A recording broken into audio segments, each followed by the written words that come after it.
Before money existed, humans were not walking around trading fish for shoes and berries for spears like a cartoon marketplace.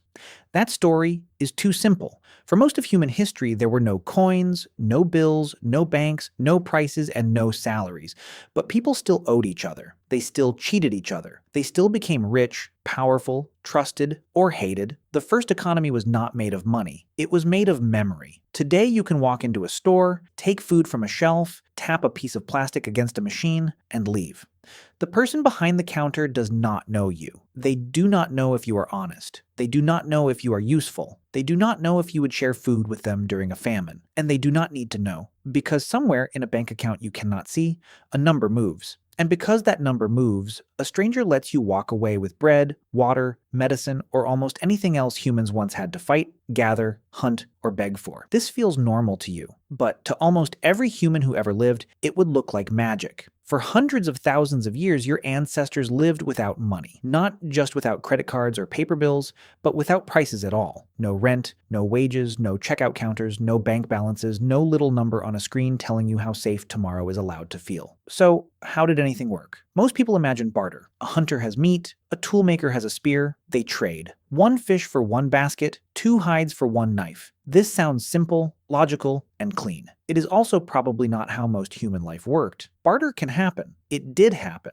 If two strangers met and both had something the other wanted, they could trade directly. But inside small human groups, where everyone knew everyone, exact trade was not the main system. Because if your brother is hungry, you do not stand over him and say, "That will be 3 berries." If a woman in your camp helps carry your child, you do not immediately calculate how many pieces of meat she has earned. If an old man teaches you where water can be found during the dry season, you do not hand him a receipt. You remember, that was the economy. Imagine a small group of humans 40,000 years ago. A hunter comes back with an animal. The meat is heavy, warm, and rare. Everyone gathers around because everyone is hungry. The hunter could try to keep it all, but that would be stupid. Meat rots. One person cannot eat everything. And next week, that same hunter might come back with nothing. So the meat is shared. A woman who gave his family roots last week gets a piece. A man who helped repair his spear gets a piece. A child whose father is sick gets a piece. The old woman who remembers which plants are poison gets a piece. Nobody pays, nobody counts coins. But everyone is keeping score. Not with numbers, with reputation. In a world without money, reputation was not just social. It was survival.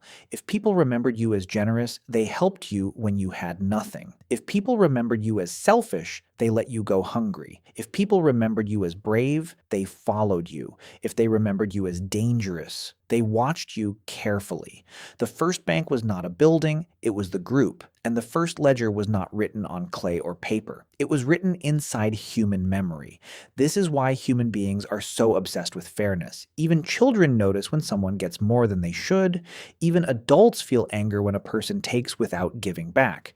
That anger is ancient. It comes from a world where freeloaders were not just annoying, they were dangerous. A person who always took food but never shared it weakened the group. A person who accepted help but never returned it became a risk. A person who lied about what they owed could destroy trust, and trust was everything. Before money, value lived inside relationships. A gift was not always free. Sometimes a gift was a rope. It tied two people together. If I give you meat today, you may help me tomorrow. If I protect your child, you may protect mine later. If I share fire with you during the rain, you may remember me when your family has food, and mine does not. This was not charity. This was not shopping. This was obligation. And obligation is older than money. This is where the common story breaks. We like to think money created debt, but debt may be much older than money itself. Long before people were using coins, humans were already living inside invisible networks of who owed what to whom. Not exact numbers, not always written records, but memory. You helped me. I helped you. You gave too little. I gave too much. You still owe me. I will remember. In a small group, this worked because memory was enough. If you lived with 30 or 50 people, you knew the story of everyone around you. You knew who shared, who lied, who worked, who avoided work, who was unlucky, who was greedy, who could be trusted near food, tools, children, and fire. But then human groups grew. People started living in larger settlements. They began farming, storing grain, raising animals, building permanent homes. Suddenly, the economy became too large to fit inside one person's head. You could not remember every debt. You could not personally personally know every trader. You could not trust every stranger. And once humans started dealing with strangers, the old system began to break. Because a stranger does not know your reputation. A stranger does not know that you shared meat last winter. A stranger does not know that your family is generous, or that your promises mean something, or that your uncle is powerful, or that your camp will punish you if you cheat. To a stranger, you are just a body asking for something. So humans needed a new kind of trust. Something portable, something visible, something that could stand between two people who did not know each other and say, this person has value. That is what money became. But the first money did not look like the money in your wallet. In different places, humans used shells, beads, cattle, grain, salt, metal, cloth, stones, and objects that seem strange to us now. The object itself was not always useful. That was not the point. The point was belief. Everyone had to agree that this thing counted. A shell could become value if enough people accepted it. A piece of metal could become value if enough people trusted it. A bag of grain could become value because everyone needed food and everyone understood what grain meant. Money did not have to be magical. It just had to be believed. And this is where civilization changed. In the ancient Near East, long before coins became common, temples and palaces were already recording debts, wages, grain, animals, and labor. People pressed marks into clay tablets, not because they had invented shopping malls, but because memory was no longer enough. Writing did not begin as poetry. It began in part as accounting. Who brought grain? Who received beer? Who owed silver? Who worked in the field? Who had paid? Who had not? The human brain had been the ledger for thousands of generations. Then the ledger moved outside the body. That may be one of the biggest changes in human history.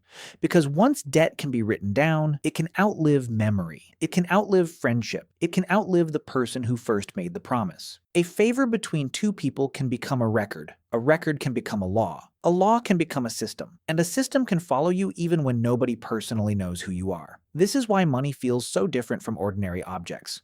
A stone is just a stone. A shell is just a shell. A piece of paper is just crushed plant fiber with symbols printed on it. A number in your bank account is not even physical.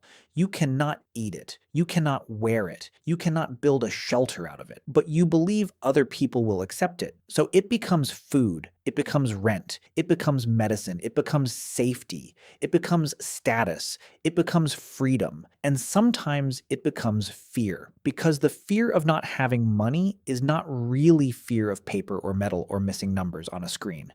It is the ancient fear of being cut off from the group. The fear of having nothing to trade, nothing to offer, no one to help you, and no claim on tomorrow's food. Your ancestors did not check bank accounts, but they knew what it meant to owe too much.